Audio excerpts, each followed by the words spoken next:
Vous avez un business ou vous êtes freelance copywriting pour un business.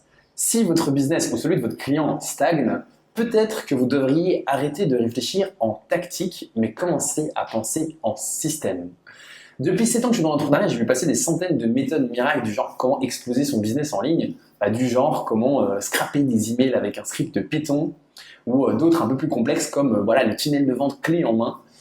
Mais la vérité dans tout ça, c'est que ça sert à rien de voir le business comme un ensemble de tactiques, parce qu'en réalité, un business, c'est un système dynamique. Les gros formateurs vous diront de faire des promos, et ça peut clairement, temporairement booster les ventes, mais ça peut réduire la marge, le budget pub peut diminuer, donc la qualité perçue peut baisser, et la rétention globale du business peut en souffrir. Un entrepreneur systémique, en revanche, prend en compte l'effet domino des décisions. Dans cette vidéo, je vais vous montrer comment voir votre business comme un système vivant et non comme un puzzle de tactiques déconnectées. On verra comment j'ai contribué à faire passer le business d'Elliott Money de 20 000 € par mois à 80 000 € par mois en quelques semaines avec la pensée systémique.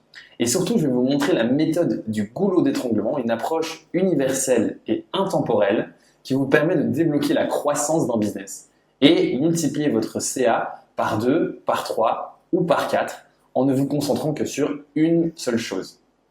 Peu importe le type d'activité et peu importe son stade de développement.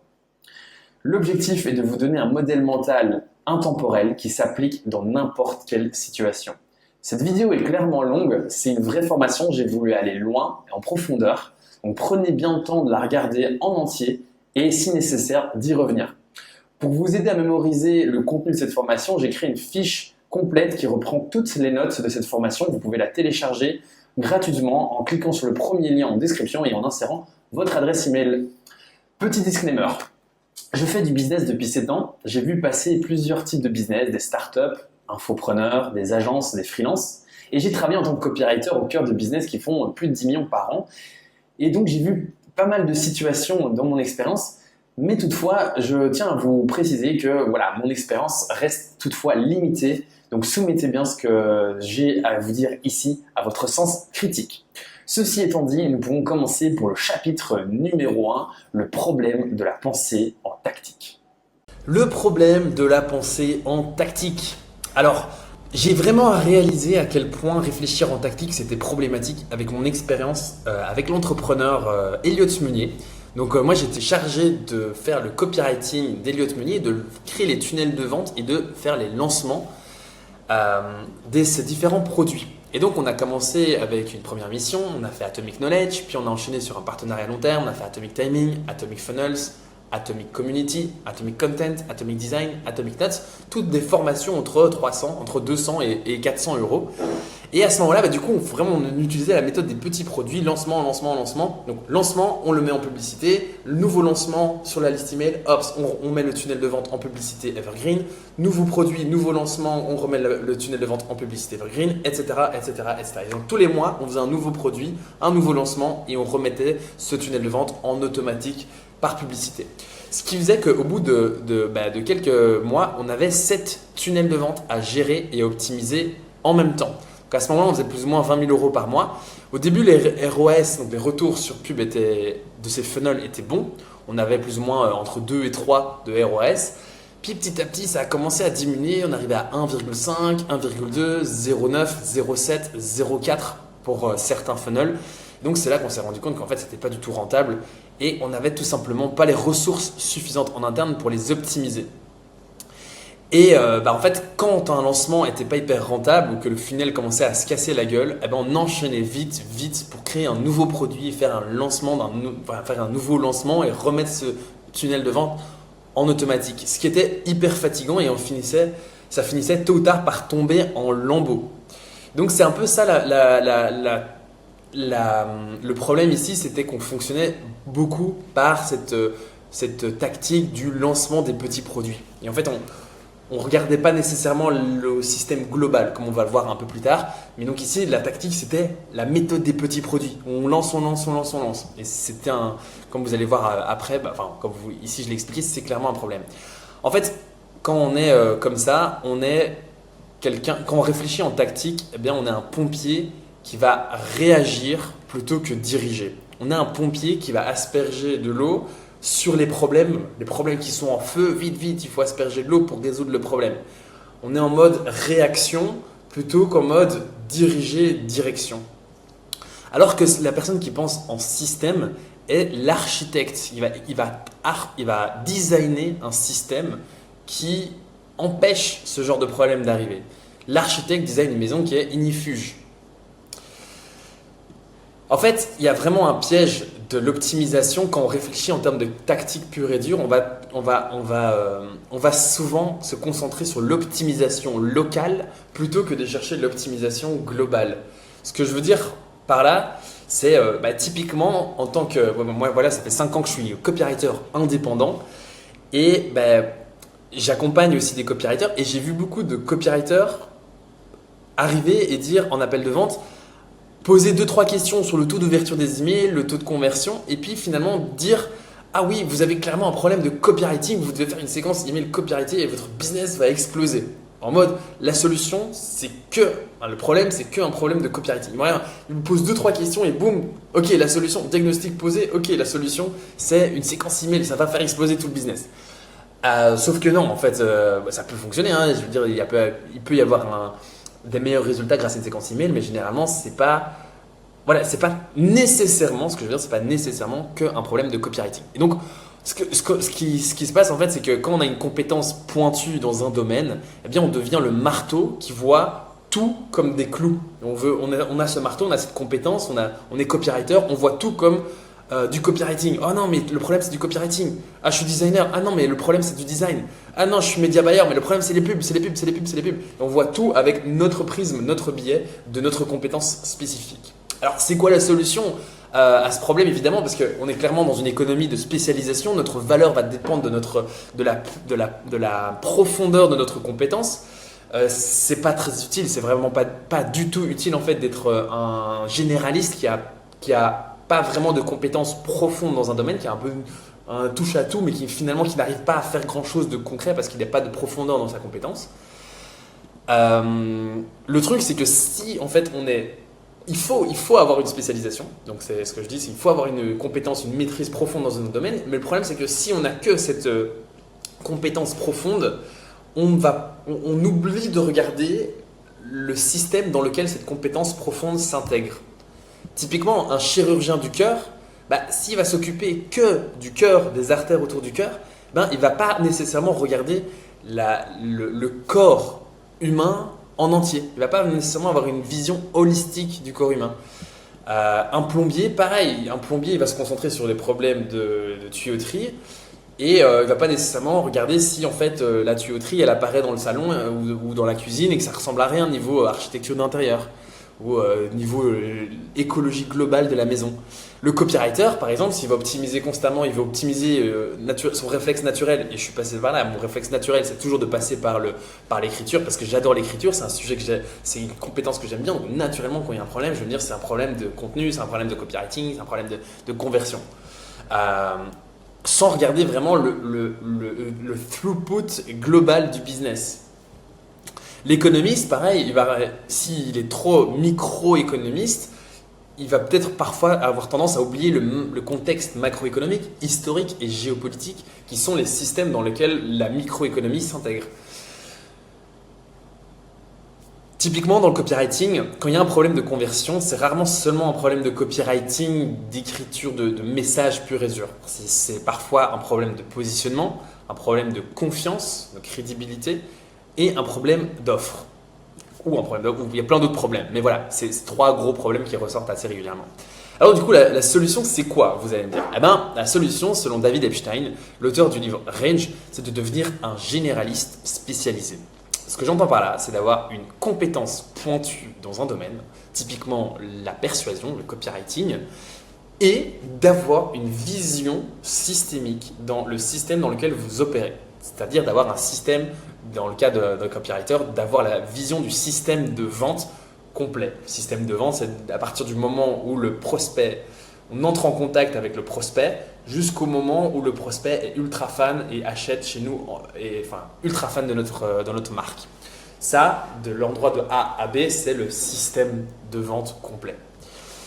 Donc voilà, c'est avoir une vision pointue dans un domaine, c'est le zoom in et en même temps d'avoir le zoom out, pas nécessairement d'être un expert dans dans tous les autres domaines du système, mais d'avoir cette vision systémique. C'est ça qui vous rendra totalement unique sur le marché du travail. Chapitre 2, la pensée systémique et le goulot d'étranglement. Alors, j'ai découvert la puissance de ce que ça veut dire un goulot d'étranglement dans le livre Essentialisme. Il y a une petite histoire qui est assez marrante, qui raconte l'histoire d'un chef scout qui a l'objectif de faire passer une troupe de scouts d'un endroit A au camp le plus rapidement possible parce que le soleil se couche. Et donc, l'objectif, c'est de faire en sorte que la troupe aille le plus vite possible de là où ils sont au camp de base. Sauf que le problème, c'est qu'il y a des scouts qui courent très vite et il y a des scouts qui courent pas vite du tout. Ce qui fait que du coup, au moment où où la troupe commence à courir, la dispersion de la troupe est énorme. Il y a les scouts qui sont super rapides qui arrivent là-bas, ils vont arriver super vite au camp, mais ça ne sert à rien parce qu'au final, il faut quand même gérer tous les scouts qui arrivent au compte-gouttes progressivement. Du coup, le chef scout, il s'est dit, attends, mais comment est-ce que je peux faire pour augmenter pas la vitesse de ceux qui avancent le plus vite, mais d'augmenter la vitesse globale de toute la troupe. Il a fait un truc contre-intuitif, il a décidé de prendre le scout qui était le plus lent, Derby, et il a décidé de le mettre tout devant. Il a dit aux autres scouts, ne dépassez pas Derby. Et ce qui fait que du coup, Derby, qui est le scout le plus lent, empêche toute la troupe d'aller plus vite que Derby. Donc, toute la troupe avance au rythme de Derby. Ce qui fait que, du coup, elle est assez lente, mais ça permet au chef scout de se concentrer sur une seule chose, améliorer la performance de Derby. C'est comme ça qu'il a fait des optimisations du genre à retirer le sac de Derby et à le donner aux autres scouts. Il a donné des meilleures chaussures à Derby, il a donné des vêtements plus légers pour courir plus vite. Et donc il a pu se concentrer, de faire plein d'optimisations pour uniquement améliorer la performance de Derby. Parce qu'il savait que s'il améliorait la performance de Derby, il améliorait la performance de toute la troupe. C'est ça la puissance d'un goulot d'étranglement. Il peut se concentrer sur une seule chose et permettre à tout le système d'avoir une meilleure performance. Par exemple, avec mon partenaire Elliott Meunier, on avait le problème, comme j'ai expliqué juste avant, de se concentrer sur la tactique des petits produits. On faisait des lancements, c'était hyper fatigant et on avait complètement des tunnels de vente d'acquisition qui tombaient en lambeaux. En fait, le problème, c'est qu'on se concentrait sur l'acquisition, alors qu'en réalité, le vrai goulot d'étranglement, il n'était pas là. Parce qu'en réalité, on avait pas mal de clients, déjà pas mal de clients, la chaîne YouTube de Elliott fonctionnait bien, il y avait plein de gens qui rentraient dans nos systèmes. On avait une base de clients de plus de 5000 clients. Le vrai problème, ce n'était pas de se concentrer sur l'acquisition, mais sur la rétention. Pourquoi ne pas offrir un système d'ascension à ces 5000 clients qui avaient déjà acheté des formations à 200, 300, 400 euros peut-être et leur offrir quelque chose de plus gros, une évolution, une ascension. Pourquoi ne pas offrir une offre, proposer une offre plus high ticket d'accompagnement qui va plus loin?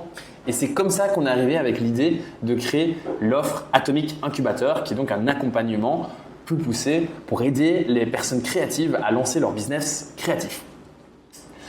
Et ce qui fait que du coup, on a augmenté la lifetime value par client et qu'on est passé de 20 000 euros par mois à 80 000 euros en quelques semaines. Alors, c'était pas facile, c'était pas comme ça en un claquement de doigts parce qu'il fallait quand même créer l'offre high ticket, mais derrière, c'est assez simple parce qu'en fait, on a quadruplé le chiffre d'affaires simplement en créant une offre. Alors certes, c'est une offre d'accompagnement, c'est une logistique, mais ça reste incroyable de se dire que c'est juste 4 fois le business simplement par une offre, quoi.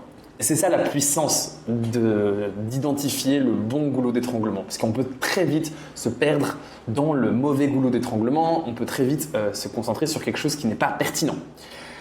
Alors, c'est quoi concrètement un système ?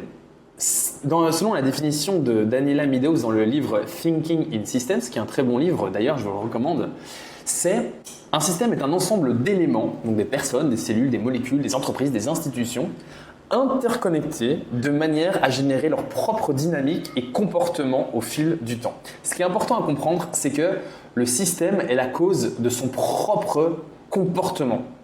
Le système est la cause de son propre comportement. Qu'est-ce que ça veut dire ?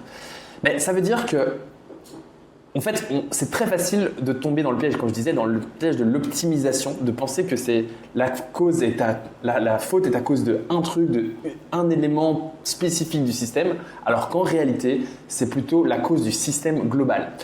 Par exemple, la criminalité dans les États ou dans les villes n'est pas à cause, en fait, c'est pas à cause des criminels en tant que tels, mais elle est causée par le système économique dans lequel les criminels émergent.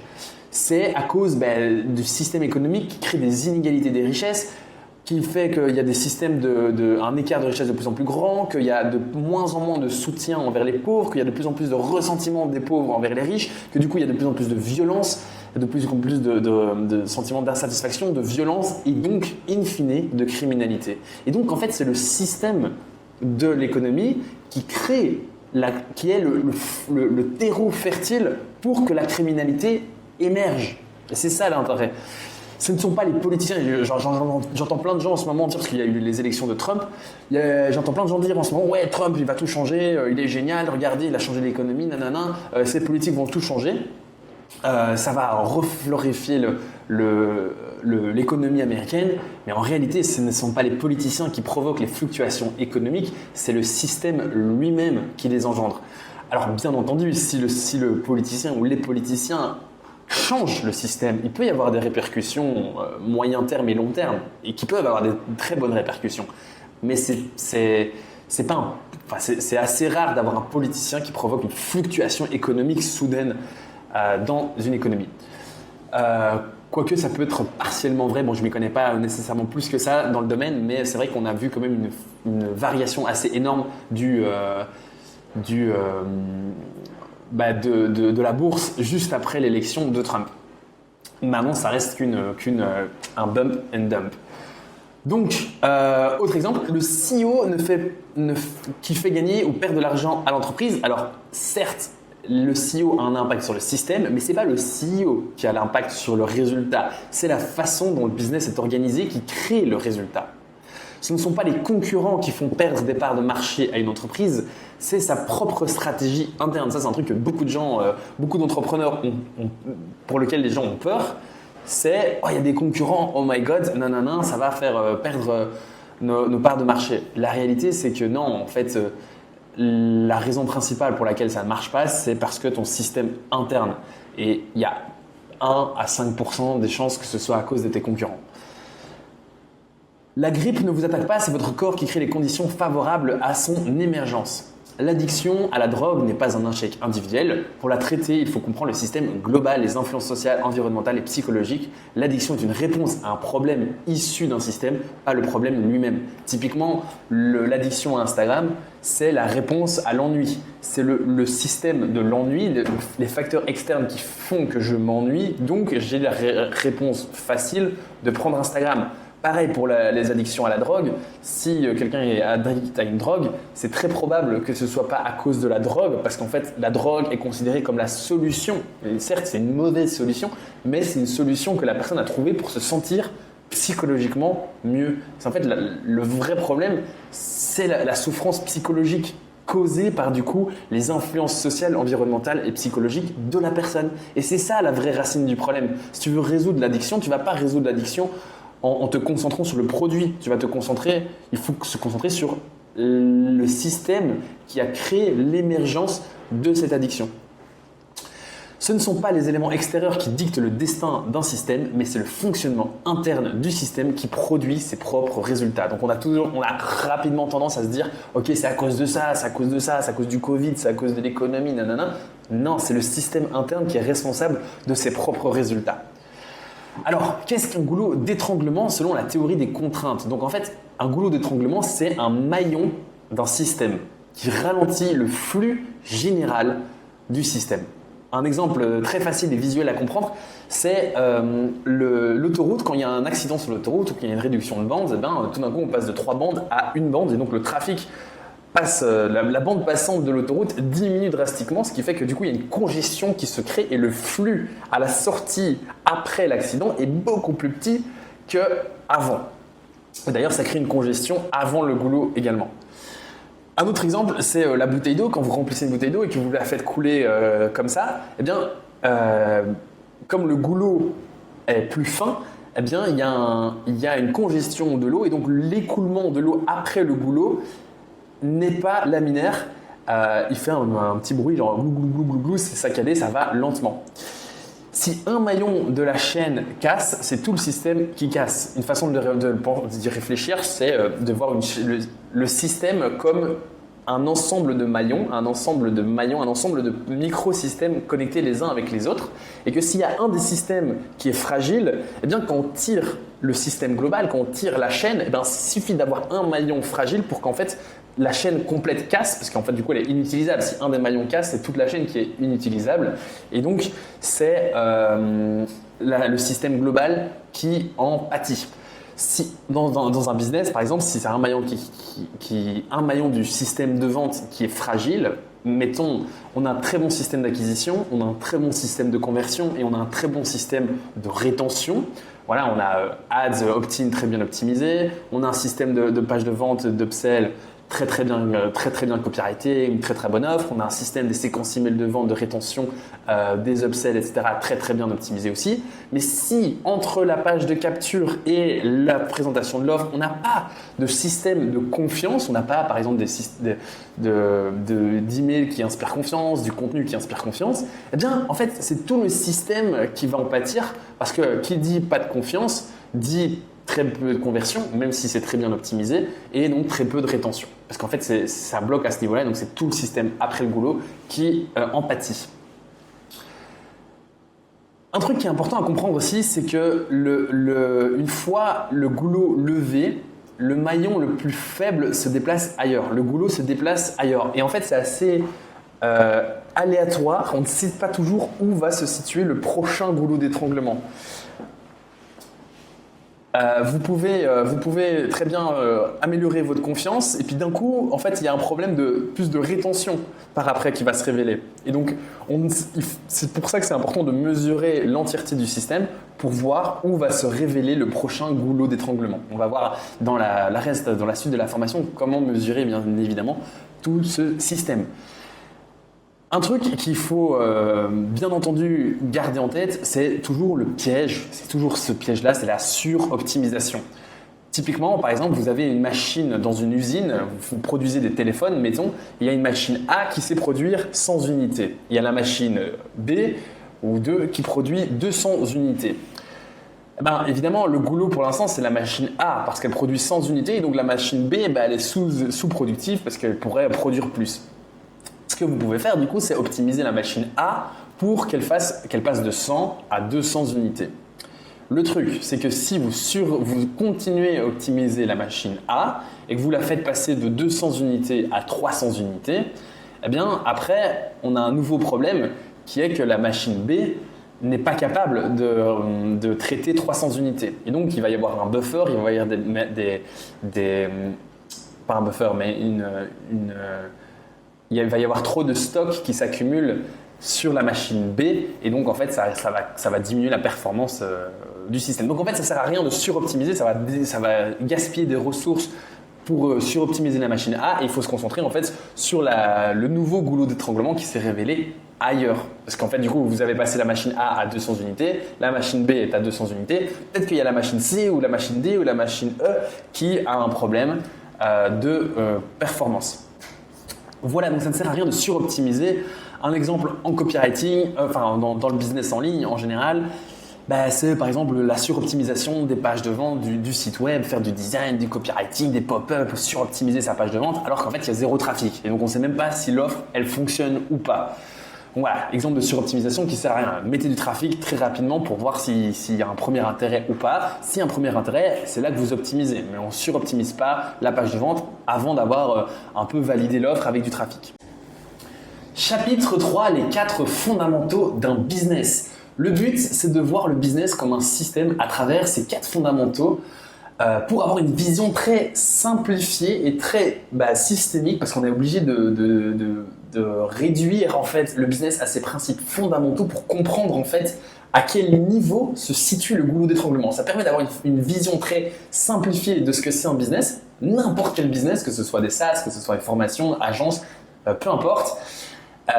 Et donc de de comprendre les premiers principes d'un business afin d'identifier à quel niveau de ces premiers principes se situe notre goulot d'étranglement. Le but, évidemment, en tant que bon entrepreneur ou en tant que bon prestataire, pour passer en fait de simples prestataires copywriting ou marketing classique, et de passer à vrai consultant, vrai partenaire stratégique, c'est d'être en mesure d'avoir cette vision systémique du business et donc de pouvoir offrir en fait la solution du goulot d'étranglement, de pouvoir identifier le goulot d'étranglement chez l'entrepreneur afin de ensuite utiliser ses connaissances pour lever ce goulot d'étranglement. Alors, les 4 premiers principes du business, c'est l'acquisition, la confiance, la conversion et la rétention. On peut ultimement résumer le business comme un système d'acquisition couplé à un système de confiance, couplé à un système de conversion, couplé à un système de rétention. C'est que ça. On acquiert des prospects, on inspire confiance à ces prospects, on propose une offre à ces prospects pour effectuer un achat. Et ensuite, on a un système de rétention pour réentretenir la relation, pour refaire des nouvelles offres à ce prospect ou ce client. Bien entendu, il y a des millions de façons différentes de faire de l'acquisition, il y a des millions de façons différentes de faire de la confiance, de la conversion et de la rétention.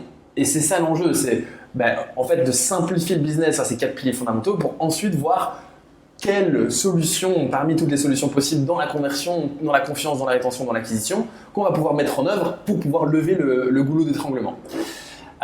Et c'est ça que je trouve très dommage dans ces contenus de formation en ligne, business en ligne, etc. C'est qu'on ne voit pas en fait le business sous ces regards-là. On voit juste le business sur le regard peut-être tunnel de vente ou une tactique de conversion, une tactique de créer du contenu, mais en fait on voit juste l'œillère créer du contenu et on ne voit pas l'impact sur le throughput global du système. Voilà, donc, et en fait, ce que j'aime pas du tout aussi dans ce monde du business en ligne, c'est que les gens ont tendance à dire ah bah oui, en fait, la meilleure solution c'est le VSL funnel, ou la meilleure solution c'est de faire de la prospection LinkedIn, ou c'est la meilleure solution c'est de faire X ou Y. C'est une solution et ça dépend principalement de votre personnalité en tant qu'entrepreneur.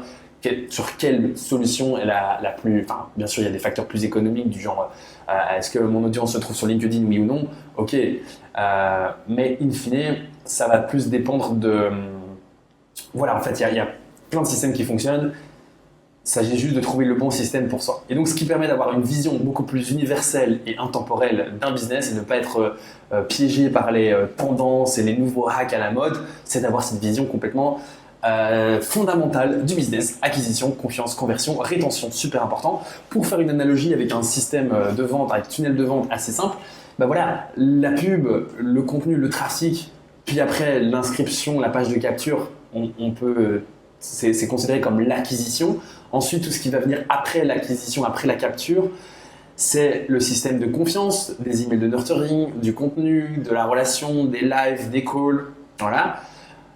Workshop, conférences, webinaires, séminaires, voilà, peu importe.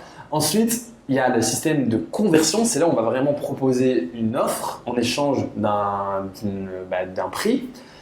Et donc, c'est là où on va voir par exemple les pages de vente, les pages d'upsell, les webinars, la VSL. C'est tous les contenus de vente. En fait, c'est là qu'ils vont se jouer la conversion. Et ensuite, la rétention, c'est entretenir la relation et proposer de nouvelles offres, des upsells, des offres d'ascension, high ticket pour augmenter la LTV.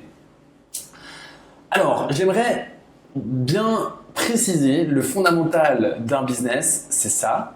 Mais c'est quoi le but au final de ce business? C'est, ok, ultimement, c'est faire de l'argent, mais qu'est-ce que ça veut dire faire de l'argent concrètement? Est-ce que c'est optimiser à avoir plus de clients, à avoir une plus grosse LTV par client, avoir une plus grosse marge brute, un plus gros profit? C'est quoi le vrai but? Qu'est-ce qu'on optimise in fine? Eh bien, on optimise le throughput. Le throughput, c'est la vitesse à laquelle le business capture de la valeur monétaire. Alors, c'est différent que le profit parce que le profit mesure une situation statique d'un business. Il mesure combien d'argent tu gagnes à la fin. C'est les revenus moins les charges, moins les coûts. Et donc, il ne mesure pas la vitesse à laquelle tu gagnes de l'argent. Le throughput est une mesure dynamique parce qu'il va mesurer la capacité en fait, il considère la vélocité à laquelle un business peut réinvestir pour croître. C'est la mesure de vitesse à laquelle le business capture de la valeur monétaire. Et donc, ça mesure en fait la traction. La traction, ça ressemble à ça. Ça mesure en fait carrément ça mesure pas le profit, ça mesure la croissance du profit. Et c'est ça qui est intéressant, c'est qu'on essaie d'optimiser ce throughput pour essayer d'optimiser la croissance du profit. Et au plus on a un throughput qui est élevé, au plus on a une traction qui est forte, au plus on a le potentiel de générer beaucoup d'argent. Et ultimement, c'est ce qu'on veut.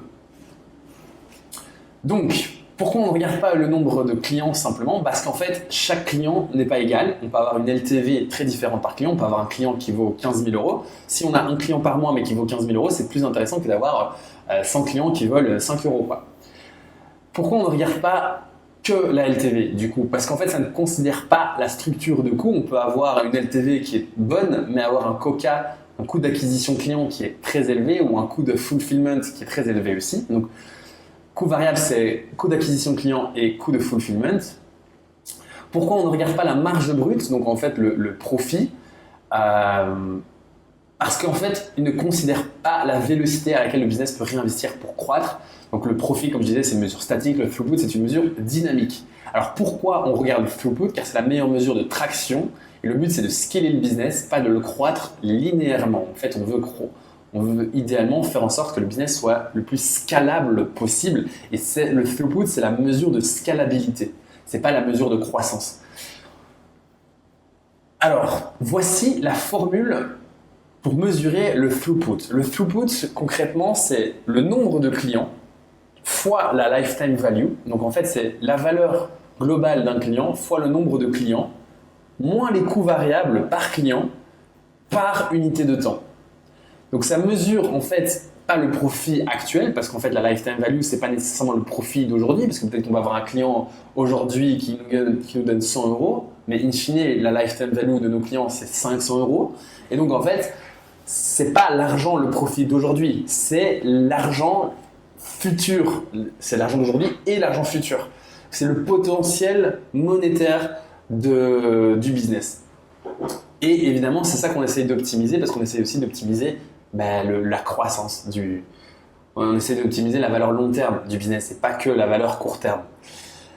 C'est ça qui est bien dans cette mesure, c'est que ça mesure cette valeur long terme parce qu'on prend en considération la LTV qui se joue sur du long terme. La LTV, ça se joue pas que sur la vente maintenant, direct marketing, maintenant. Il y a aussi toutes ces composantes de branding, cette composante de contenu, cette composante de relation qui prend une énorme part dans le profit, dans le throughput général d'un business. Bref, donc c'est le nombre de clients fois la LTV moins les coûts variables divisé par le temps.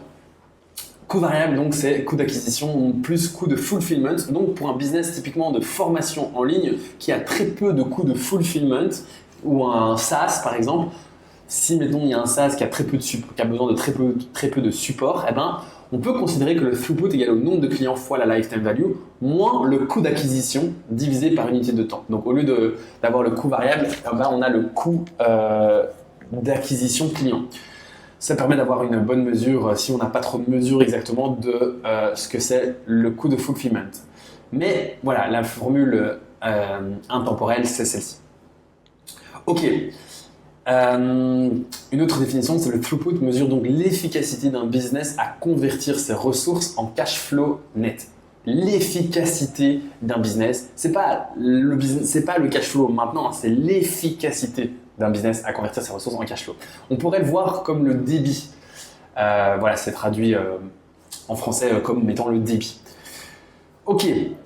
Dans cette optimisation, on sait ce qu'on veut. Maintenant, il y a 4 types de contraintes par rapport aux 4 principes fondamentaux du business. L'acquisition, donc il y a peut-être une contrainte d'acquisition, une contrainte de confiance, une contrainte de conversion, une contrainte de rétention. Alors, L'acquisition, concrètement, qu'est-ce que c'est? C'est identifier et accéder aux endroits où se trouvent les personnes ayant le problème que vous résolvez, puis leur donner une raison de venir à vous. Identifier et accéder aux endroits où se trouvent les personnes ayant le problème que vous résolvez, puis leur donner une raison de venir à vous. Quels sont les leviers d'acquisition?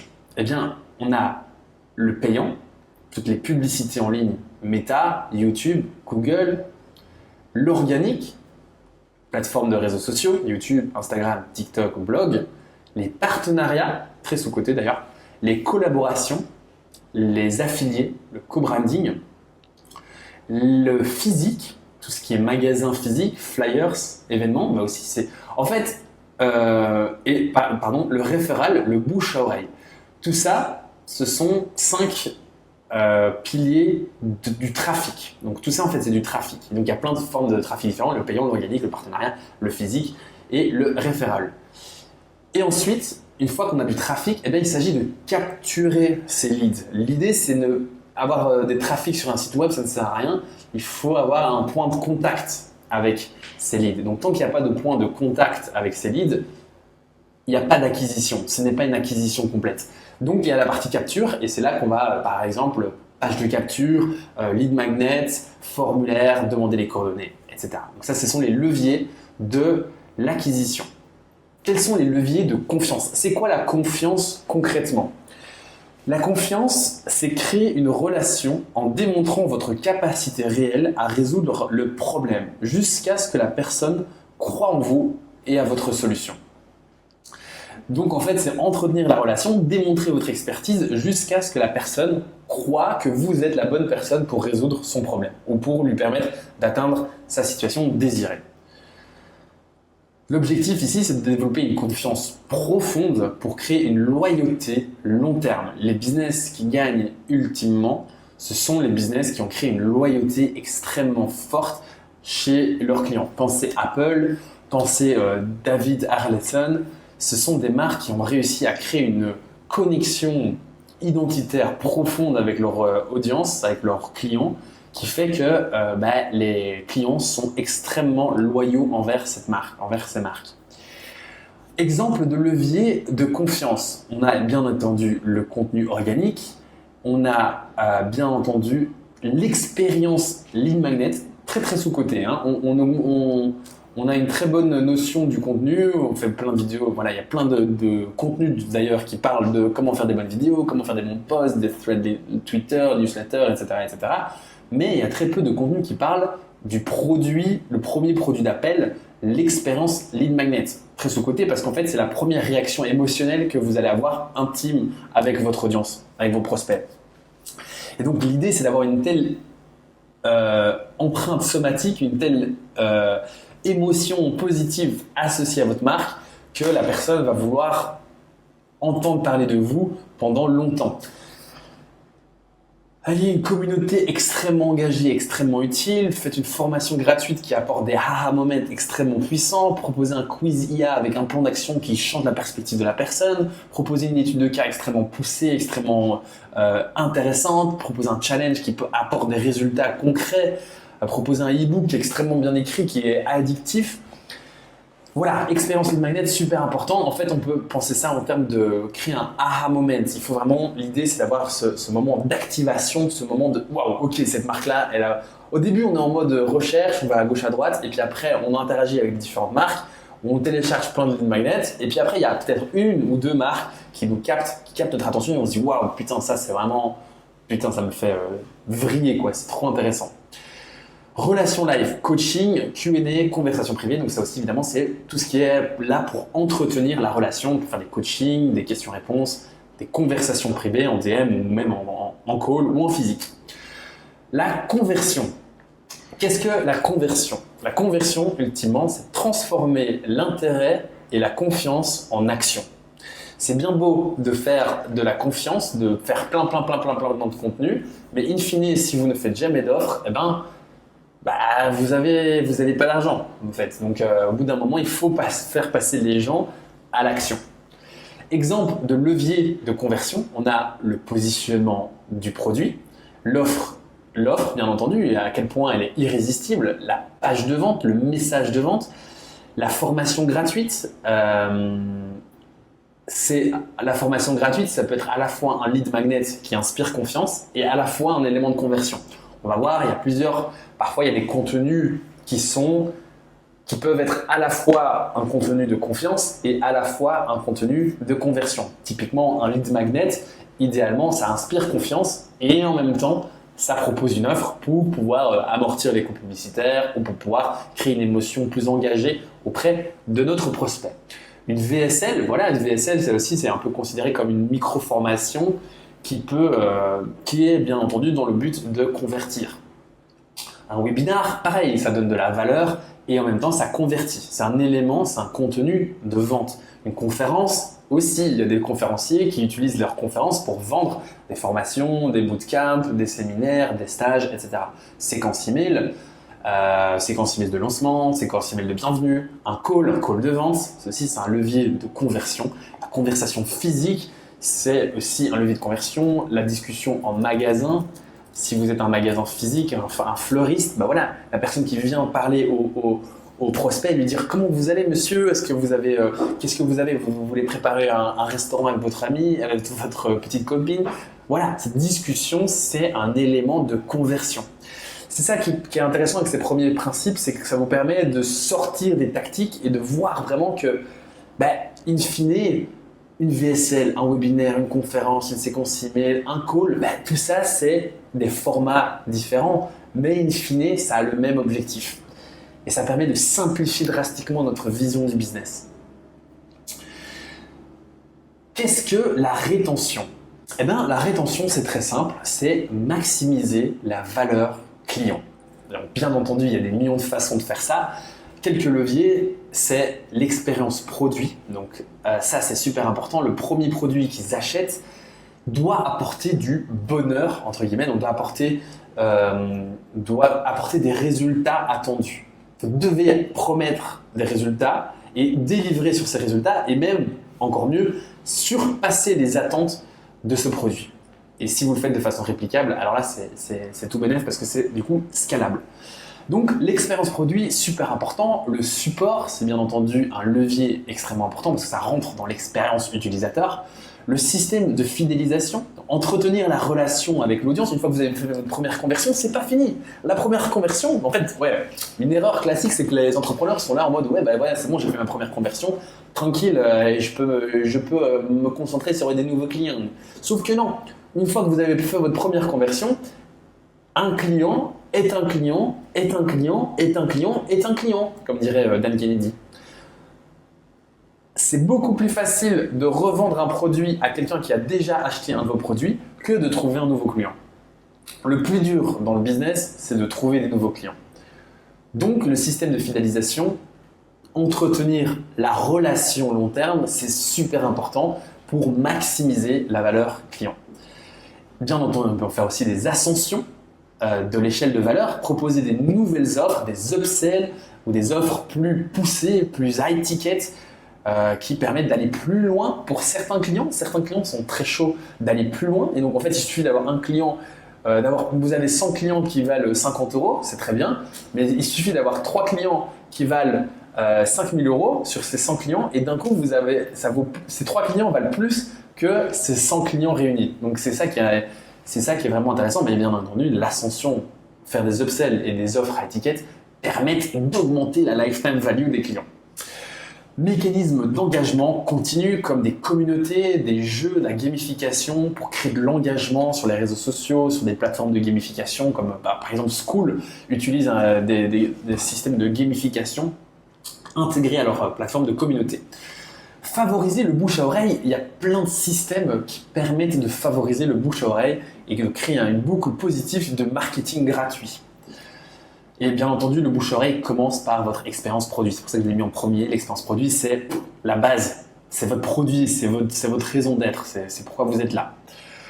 Ok, voilà, on a vu les 4 principes fondamentaux et les différents leviers que vous pouvez mettre en place en tant que copywriter, en tant qu'entrepreneur dans votre business. Bien entendu, c'est hyper important de comprendre la relation dynamique entre ces 4 fondamentaux. Qu'est-ce que je veux dire par là ? C'est que Ces 4 fondamentaux ne sont pas des éléments séparés les uns avec les autres. L'objectif n'est pas nécessairement d'optimiser la KPI locale, mais d'augmenter le throughput général. On n'optimise pas le petit optima local, on optimise l'objectif global. Et l'objectif global, on l'a vu, c'est le throughput. Si on augmente le throughput, c'est bien. Si on augmente le taux de conversion, mais que in fine la lifetime value diminue, c'est mal parce que la lifetime value est directement connectée au throughput. Donc, un exemple clair assez marquant qui m'a frappé, moi, c'était l'histoire avec Alex Hormozy. Donc, Alex Hormozy, il s'est dit, vas-y, je vais créer une personal branding ultra forte, je vais faire du contenu à balle. Et en fait, il a switché de bord il y a un peu plus d'un an, où en fait, il faisait pas mal de contenu du genre créer du contenu personnel, où il parlait de sa relation avec Leila, il parlait amour, il parlait relations personnelles, il parlait business. Bien entendu, il parlait business, mais il parlait aussi d'autres sujets qui sont un peu plus mainstream. Le truc, c'est qu'il faisait plein de vues. Il faisait des millions de vues sur ces vidéos-là, et du coup, il se disait, putain, trop bien, je continue. Et puis après, il a observé un truc. Il a observé qu'en fait, plein de vues ne voulaient pas nécessairement dire des prospects qualifiés. Il a vu qu'il y avait moins de ventes de ses livres et moins d'inscriptions à son accompagnement. Et du coup, il s'est dit, mais en fait, les vues, c'est une vanity métrique. C'est une métrique qui ne mesure pas réellement l'impact sur le throughput global du business. Et donc, il a changé de stratégie et il a commencé à faire que du business, que du contenu business, beaucoup plus poussé. Et là, il avait moins de vues, mais il avait beaucoup plus de prospects plus qualifiés, une lifetime value par prospect plus grande, plus d'achats de livres, plus d'inscriptions à son accompagnement, et donc un throughput de l'entreprise plus grand. Voilà pourquoi ça ne sert pas nécessairement à quelque chose de regarder la métrique locale. Bien entendu, c'est important pour mesurer, de savoir où c'est le goulot d'étranglement, mais une fois qu'on va faire une expérience pour lever ce goulot d'étranglement, eh bien, on va regarder la mesure globale qui est le throughput. On ne va pas regarder la mesure locale. Vous voyez ce que je veux dire ? Si la page de vente ne convertit pas bien, ok, on optimise la page de vente et au lieu de regarder uniquement le taux de conversion qui augmente, on va regarder l'impact sur le throughput global du business. Parce que si ça tombe, comme je disais, vous allez mettre un timer sur votre page de vente et ça va créer plein de conversions à court terme, trop bien, parce que vous avez fait du marketing bourrin, urgence, trop bien, plein de conversions, donc plein de cash flow aujourd'hui. Sauf que tous ces clients qui ont acheté une fois, en fait, ils ont acheté sous la contrainte. Et en fait, ils ont détesté l'expérience avec votre marque. Et donc, en fait, ils ne vont jamais réacheter. Et donc, en fait, l'expérience client, donc la lifetime value est petite, plus petite. Et donc, votre throughput diminue. Voilà pourquoi, encore un exemple pour lequel il faut montrer qu'il faut garder le throughput global et pas juste la micrométrique. Pour rappel, le throughput, c'est le nombre de clients fois la lifetime value moins les coûts variables par unité de temps. Donc, ultimement, il y a 3 leviers pour augmenter le throughput. Augmenter le nombre de clients par unité de temps, augmenter la lifetime value et diminuer les coûts variables. Ça rend notre job de consultant ou d'entrepreneur assez simple. Finalement, on se dit, est-ce que l'action que je vais faire va augmenter le nombre de clients par unité de temps ? Est-ce que l'action que je vais prendre va augmenter la LTV ? Est-ce que l'action que je vais prendre va diminuer les coûts variables ? Simple, évidemment pas aussi facile à faire.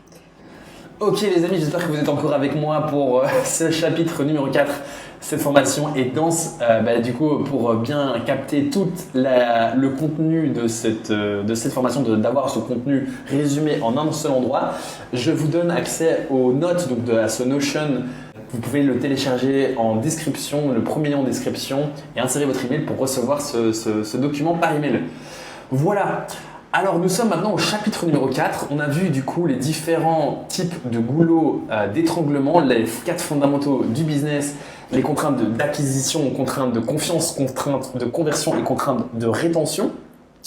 Maintenant j'aimerais vous montrer qu'il y a en réalité 2 types de contraintes. Parce qu'en fait ces contraintes qu'on a vues sont des contraintes objectives. Il y a en réalité aussi des contraintes subjectives. Il y a un autre type de contrainte Donc il y a les contraintes plus externes. Celles-là, elles sont extérieures au système. C'est par exemple extérieures au système du business. Par exemple, ça peut être lié au système économique. Par exemple, les politiques, les décisions économiques, politiques, les décisions juridiques, la taille de marché de notre marché, le Covid, les crises économiques. Voilà, ce sont des crises, ce sont des facteurs externes qui ne sont pas vraiment liés à notre système interne. Nous, on n'est pas Jeff Bezos avec Amazon. On ne va pas commencer à analyser les facteurs économiques pour voir l'impact sur notre business. Ça va être trop minime, trop complexe pour notre genre de business. Donc, on va se concentrer, nous, principalement sur les contraintes internes, mais dans les contraintes internes, il y a bien évidemment deux types de contraintes. Contraintes que on n'a pas toujours tendance à voir parce que c'est une contrainte qui est plus difficile à détecter. Ce sont les contraintes subjectives. Donc jusqu'à maintenant, on a surtout parlé des contraintes objectives.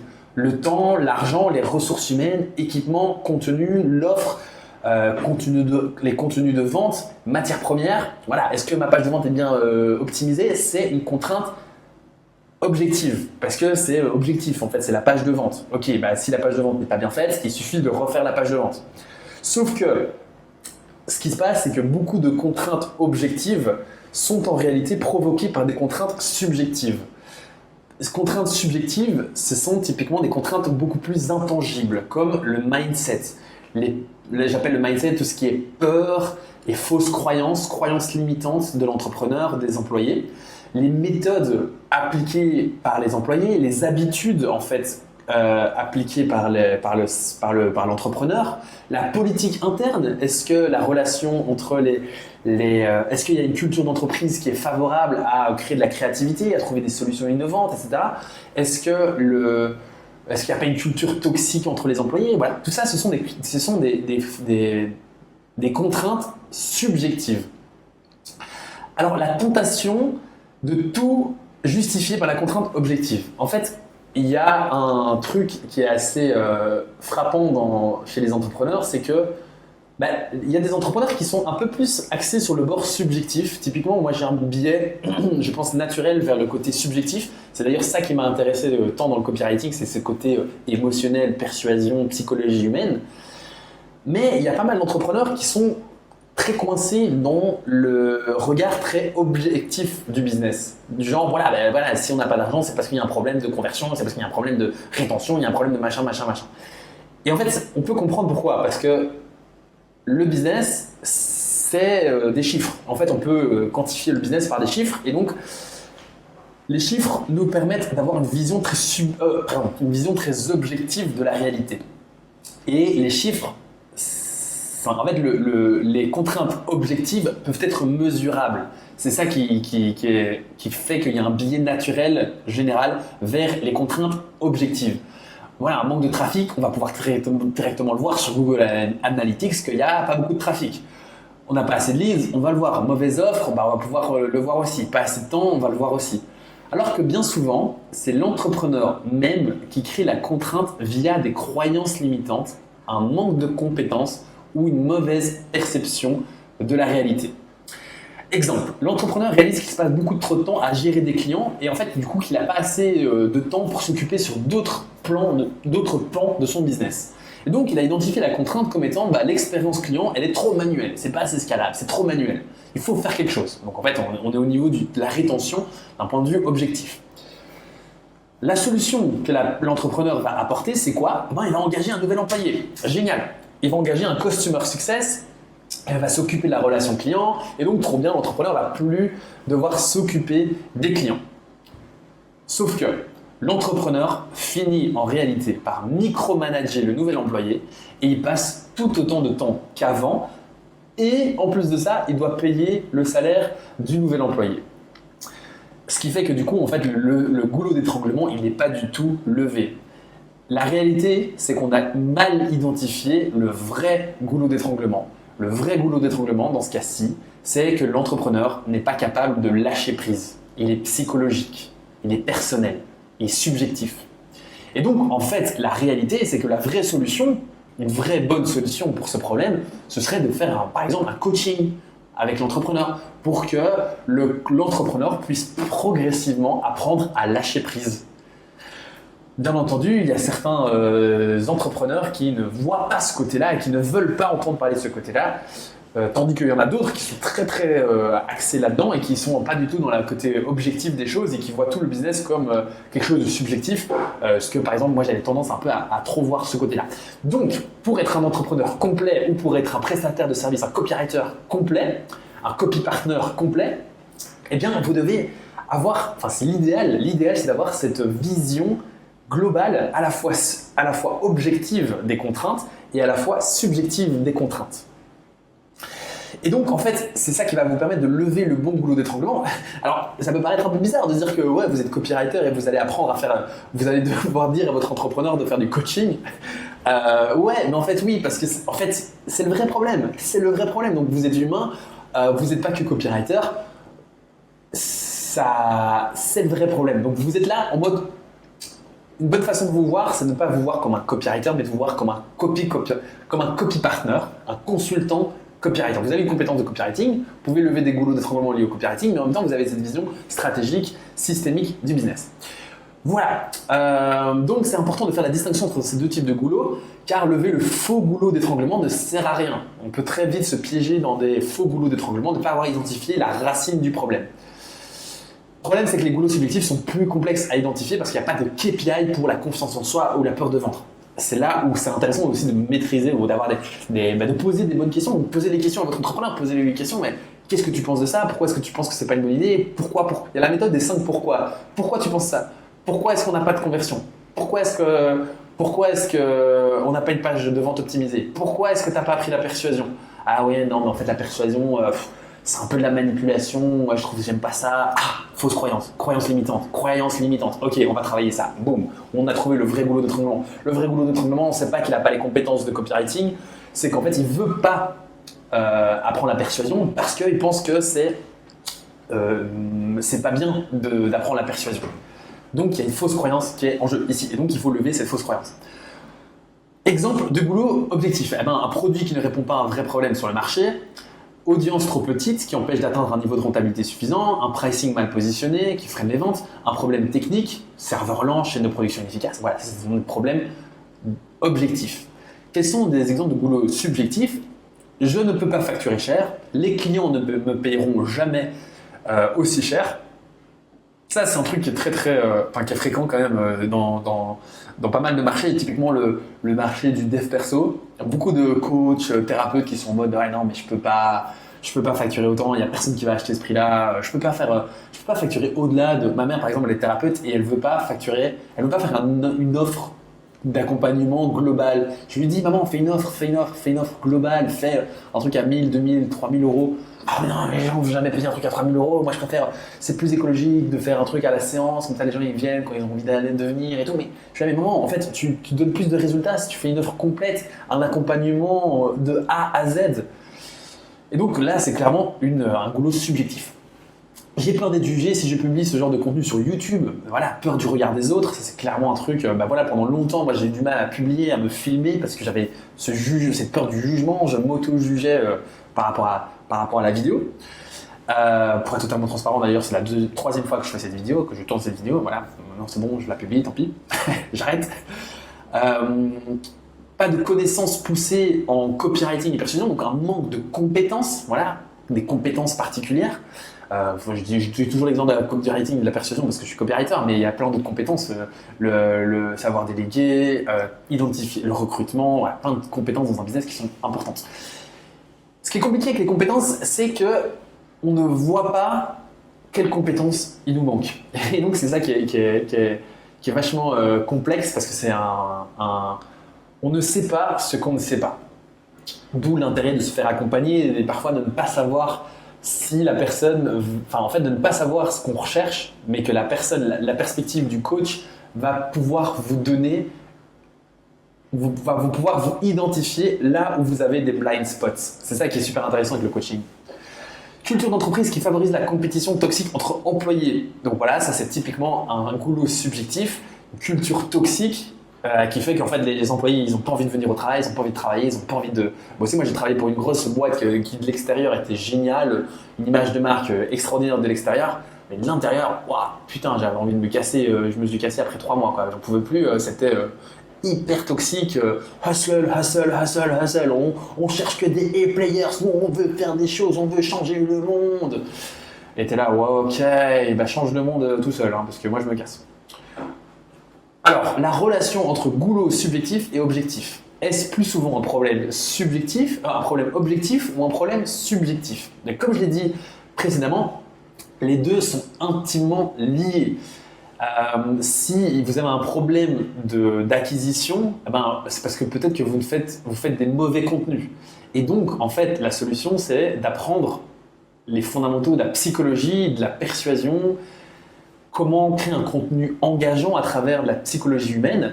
Ça va permettre de faire des meilleurs contenus et donc d'augmenter la confiance et donc de faire aussi, parce que vous connaissez la psychologie humaine, de faire des meilleures offres, d'augmenter les conversions parce que vous êtes meilleur en copywriting et donc finalement d'avoir une meilleure rétention parce que vous avez plus de confiance dans votre business. Donc, ce que je veux dire par là, c'est que ici, la psychologie, c'est la compétence à apprendre, peut avoir un impact sur plusieurs goulots en même temps et est la racine en fait du goulot objectif. Il y a un truc qui est super intéressant que Thomas Piketty, dont l'auteur du livre Le Capital au XXIe siècle, qui a analysé les inégalités et qui a analysé les causes des inégalités dans nos économies. Et il conclut en fait il conclut pas, mais à un moment dans le livre, il explique que le déterminant le plus important dans le partage de richesses a été, à travers les siècles et à travers les sociétés différentes, le niveau d'éducation de la population. Que le déterminant le plus important dans le partage de richesse était le niveau d'éducation. Il y a aussi un autre auteur, Ray Dalio, qui a écrit un livre sur le Principles of a Changing World Order, quelque chose comme ça, qui analyse du coup la montée en puissance et le déclin des empires. Et il dit aussi que le premier facteur de montée en puissance d'un empire, c'est son niveau d'éducation. Et ça suppose du coup un principe fondamental qui dit que tout part de ce qu'il y a dans la tête. Mindset, compétences, méthode. Et ça, c'est super important, super intéressant. Je trouve que si vous voulez faire travailler sur un business long terme, tout part de la tête. Voilà pour le chapitre numéro 4. Merci d'avoir regardé cette première vidéo. Alors oui, bien entendu, ce n'est qu'une première vidéo en plus de cette formation sur les goulots d'étranglement, sur comment penser en termes de système et faire scaler votre business en vous concentrant que sur une seule chose. Dans la prochaine vidéo, on va parler des différents goulots du système, en vous montrant exactement des exemples typiques dans une situation concrète, typiquement dans des business de formation en ligne, d'accompagnement, des business du web en fait. On va donner des exemples pour le goulot d'acquisition, goulot de confiance, goulot de conversion et goulot de rétention. Et on va aussi parler des types de sous-goulots. En fait, dans un goulot d'acquisition, quels sont les grands goulots d'acquisition? Quels sont les grands problèmes dans l'acquisition qui reviennent fréquemment? Parce qu'il y a typiquement, en fait, dans les business, c'est répétitif, il y a toujours des goulots qui se répètent. Et ensuite, on va voir bien sûr les KPI qui montrent, qui vont nous permettre d'identifier le problème d'acquisition, le problème de confiance, le problème de conversion, le problème de rétention. En fait, on va pouvoir, en mesurant notre système complet, on va pouvoir directement dire « Putain les gars, on a un problème de rétention ». Là, tout le système est très bon, mais en fait, la LTV, elle est petite, quoi. Il faut qu'on retravaille notre rétention. Et enfin, le plus intéressant, c'est le chapitre numéro 9, l'arbre de décision pour identifier le bon goulot d'étranglement. Donc ça, c'est partie de comment identifier le bon goulot d'étranglement, quel KPI regarder, faire la distinction, du coup, une fois qu'on a identifié où se situe le bon goulot d'étranglement, bien faire la distinction entre est-ce que c'est bel et bien un goulot d'étranglement objectif, tout à fait possible, ou est-ce qu'en réalité c'est un goulot subjectif. Et ensuite, chapitre 10, c'est le but final, c'est de faire des tests, comment faire des bons tests pour lever notre goulot d'étranglement, quel test et comment mesurer la performance de nos tests en, bien entendu, regardant notre throughput. Voilà pour la prochaine vidéo, du coup elle va sortir j'espère bientôt, vous pouvez vous inscrire du coup en téléchargeant la fiche récapitulative de cette vidéo, vous allez être aussi inscrit à la newsletter Le Copy Partner et vous allez du coup être tenu informé de la sortie de cette prochaine vidéo. Voilà, merci à vous d'avoir regardé cette vidéo et je vous dis à très vite. Ciao!